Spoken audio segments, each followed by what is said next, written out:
Hi everybody, this is Alex Deploy and this is the second video in topic 7 great simple and easy times to trade the Forex market.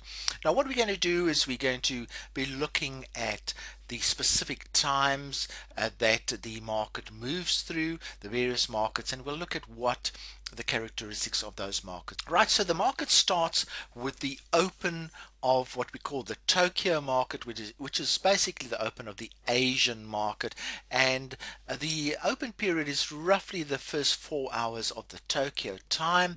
And what's nice about the Asian market is it has fewer announcements than the other markets, and these announcements seem to be more controlled. There's fewer whipsaws. The announcements result in trends, but the market just quietly takes off on that particular trend. And participants in that market are Australia, Hong Kong, and Singapore. So the best currencies to trade in those markets are obviously the Australian dollar, the yen, and the euro plays quite a big role.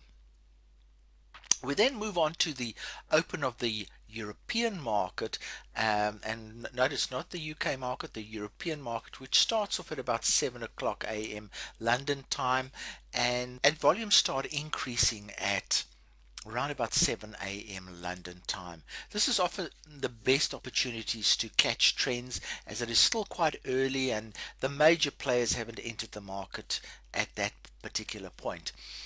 We've found that this particular period sometimes produces the highs or the lows of the day, with 8 o'clock and 9:30 being very important times. And let's just look at a few examples here where the and these are examples of the euro, when 8 o'clock was a very specific high for the day, and the price traded away from the 8 o'clock time. And the same thing on another day in November.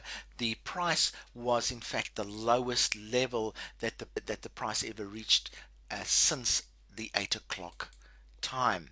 So it shows you that some of these round number times in the European market, and I would say the exception is 9:30. 9:30 is also one of those times where the market tends to trend away from. Right, so then we'll move on to the third market, which is the open of the London market. Now the London market is by far the highest volume market in the Forex market, and this period really does produce some great trends. The currencies to trade here would obviously be the pound and the euro, and the trends tend to be around about 100 pips during this particular session. We then move on to the opening of the US market, which in comparison is very volatile due to the high concentration of announcements, especially on Thursdays. And Chicago is part of that market, but the main participant is New York. And as mentioned, the reactions to some of the announcements are really severe, and dramatic breakouts and whipsaws often happen. It makes it a very lucrative market to trade if you can get it right, but also a higher risk market. The Canadian dollar is one of the best currencies to trade in this particular market. The next events which are important are the close of the London and US markets, which happen a couple of hours later.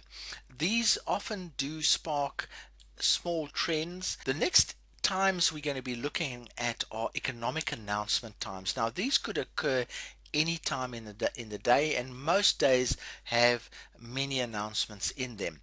It is when new financial information about the economy is released, and these disclosures vary in the different markets, but in most cases there's a very precise time of day that the release happens, and when the news comes out, new trends can start.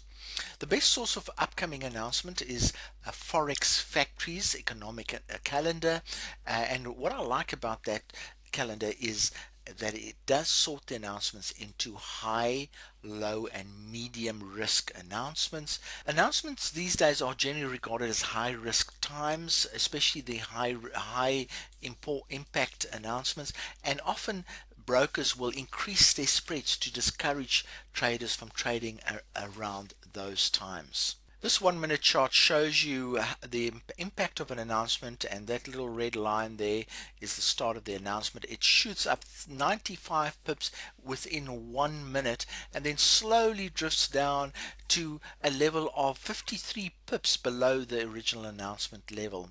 So that's a movement of about 140 to 150 pips, and then slowly drifts up to the original breakout point. So it shows you how volatile these announcements can be. There are great earnings opportunities in them, but they also are subject to high risk and whipsaws. Just to come back to our Forex Factory discussion earlier, here's an example of the Forex Factory website where they sort the announcement into high impact, low impact, and medium impact announcements. What I also like about this site is that you can set the announcement times in your local time, so you don't need to do any conversions. You can just use the setting that you put on the site and it will convert it to your local time. It also gives you quite a lot of announcements, information about future announcements, but also of past announcements. It shows the results. The negative results are shown in red, and positive ones in green, and neutral ones in black. So really informative announcement schedule, one that I can thoroughly recommend. Now the best way to trace these announcements is either not to trade them at all or to use a straddle approach, putting a buy order above and a sell order below the price just prior to the announcement.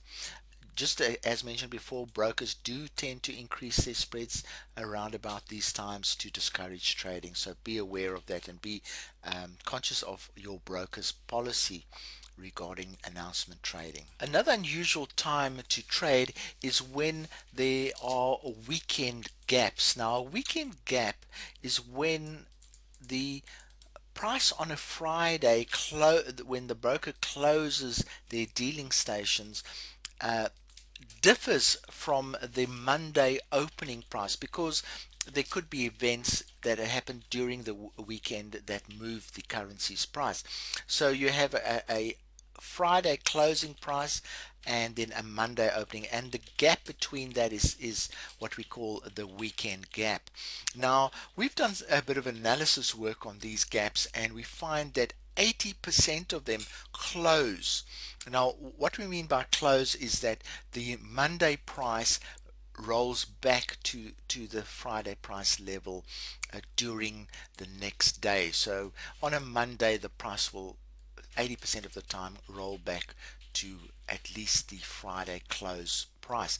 And there's quite a lot of information in the ebook about this. We've analyzed almost 2 years worth of information, and we've found that 80% of the time this does occur. It also gives you the size of the average gaps that you can trade, and it certainly is an interesting trading opportunity. Okay, this is the end of the second video. We'll be moving on to the third video that covers some additional strategies that you can use to do time of day trading.